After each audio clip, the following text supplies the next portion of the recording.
অফিসের এত ডকুমেন্ট আমাকে এখনই সাবমিট করতে হবে। উফ, ভাল লাগে না আর।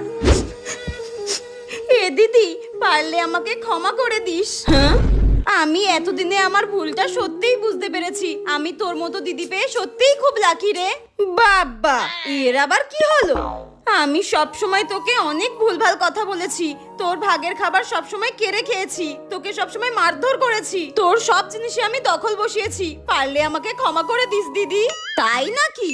আমি আজ বুঝতে পেরেছি তুই কতটা ভালো। তোর মতো দিদি কারণ নেই, একমাত্র আমি পেয়েছি তোর মতো এত ভালো দিদি। এতদিনে বুঝলো তাহলে? তোর মতো দিদি পেয়ে আমি খুব লাকি রে, খুব লাকি। এখনো কিন্তু মাইনে পাইনি আমি। হাট!